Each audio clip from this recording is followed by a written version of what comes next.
माननीय अध्यक्ष महोदय, मैं माननीय स्वास्थ्य मंत्री जी से जानना चाहता हूं, मेरे विधानसभा क्षेत्र में 2.5 लाख के लगभग मतदाता है और 3.5 लाख के लगभग जनसंख्या है और पूरे दोनों विधानसभा मिला के 6 लाख से ज़्यादा मतदाता हैं। लेकिन उस जगह पे जवाहर नगर औद्योगिक क्षेत्र के आसपास एक भी 100 बिस्तर अस्पताल दोनों विधानसभा मिलाकर नहीं है।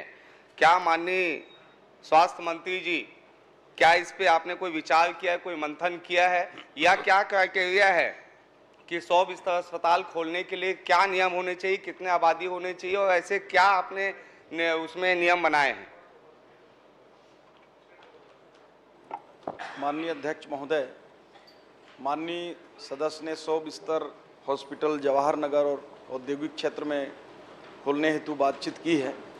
मैं माननीय सदस्य को बताना चाहूँगा कि जवाहर नगर और औद्योगिक क्षेत्र के आसपास में ही एक हमारा सुपेला 80 बेडेड हॉस्पिटल है, वहाँ डिस्ट्रिक्ट हॉस्पिटल है और साथ ही साथ 5 से 13 किलोमीटर के रेडियस में चंदूलाल चंद्राकर मेडिकल कॉलेज संचालित है। माननीय अध्यक्ष महोदय, ऐसे में जवाहर नगर और औद्योगिक क्षेत्र में वहाँ पे 100 बिस्तर हॉस्पिटल खोला जाना संभव नहीं है, क्योंकि बहुत ही नज़दीक में वहाँ पे पर्याप्त स्वास्थ्य सुविधाएं हैं। माननीय अध्यक्ष महोदय, 10 किलोमीटर दूर मेडिकल कॉलेज है, चंदूलाल मेडिकल कॉलेज, और मेरे विधानसभा में जहाँ पे टोटल 3.5 लाख की आबादी है, 7 आपने हमर क्लिनिक खोले, जिसके अभी तक जो पिछले शासनकाल में खोला गया बिना प्लानिंग के पिछले शासनकाल में खोला गया, वहाँ पे तो ताला बंद है। और सुपेला अस्पताल, जब भी जो भी स्वास्थ्य मंत्री बने हैं पिछले 5 साल में 5 बार घोषणाएं हुई 100 बिस्तर अस्पताल की।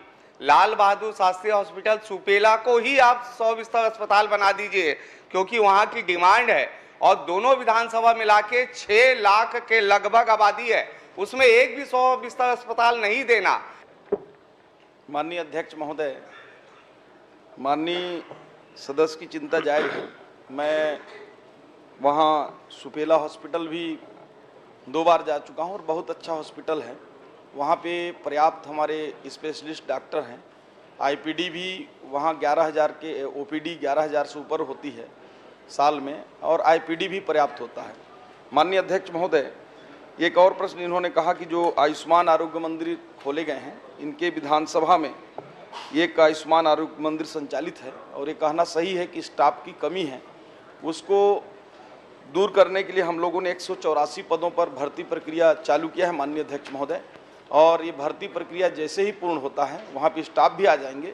और सुपेला उस क्षेत्र के लिए मध्य में है, सदस्य की चिंता जायज़ है। आने वाले समय में उसको 100 बेड हम लोग वैसे भी करने की योजना बनाए हैं, निश्चित रूप से उसको करेंगे। माननीय अध्यक्ष महोदय, मैं तो धन्यवाद देना चाहता हूं कि आपने घोषणा कर दी, लेकिन मैं ये चाहता हूं पिछले शासनकाल की तरह सिर्फ 100 बिस्तर बना देना, ना डॉक्टर उपलब्ध होना, ना कोई व्यवस्था होना, ऐसी स्थिति ना हो, क्योंकि एक आप सक्षम मंत्री हैं, आपके लगातार स्वास्थ्य की चिंता कर रहे हैं, प्रदेश में बहुत जागरूक मंत्री हैं आप, तो आपसे निवेदन है ये भी इस प्लानिंग के तहत कर दीजिए कि 100 बिस्तर अस्पताल बनेगा पूरे साधन और संसाधन के साथ। ये मैं आपसे जानना चाहता हूँ। माननीय अध्यक्ष महोदय, जिस सुपेला की बात कर रहे हैं, मैं दौरे में खुद गया था और पिछले समय में जो घटिया कंस्ट्रक्शन हो रहा था उसके खिलाफ मैंने वहाँ पे उसको छत को तुरंत तोड़ने के निर्देश भी दिया था और तोड़ के फिर बनवाए, और उसमें जितनी भी और अतिरिक्त राशि का आवश्यकता था मैंने तत्काल उसको स्वीकृत भी किया था माननीय अध्यक्ष महोदय। और मैं बता दूं, वहाँ पे जो स्पेशलिस्ट हैं ये 100 बेड जैसा ही अभी भी हम संचालित कर रहे हैं माननीय अध्यक्ष महोदय। अभी तो 100 बेड है भी नहीं, फिर भी वहाँ आई स्पेशलिस्ट है, अस्थि रोग विशेषज्ञ है, जनरल मेडिसिन स्पेशलिस्ट हैं, स्त्री रोग विशेषज्ञ हैं, शिशु रोग विशेषज्ञ हैं, डेंटल विशेषज्ञ हैं। वहाँ पे ब्लड स्टोरेज यूनिट है माननीय अध्यक्ष महोदय, गर्भवती महिलाओं के लिए सोनोग्राफी है, डिजिटल एक्सरे है। माननीय मंत्री जी, जब 100 बिस्तर का अस्पताल है तो इतनी पोस्टिंग क्यों है? ये इतने सारे स्पेशलिस्ट 100 बिस्तर के अस्पताल नहीं है, उसके बावजूद इतनी पोस्टिंग क्यों है? आप भी स्वास्थ्य मंत्री थे, 2 बार घोषणा किए थे, एक बार भी नहीं हुआ। घोषणा नहीं करता मैं कभी घोषणा नहीं करता, ना मैंने हाउस में कभी घोषणा की, ना बाहर कभी घोषणा की, कभी नहीं।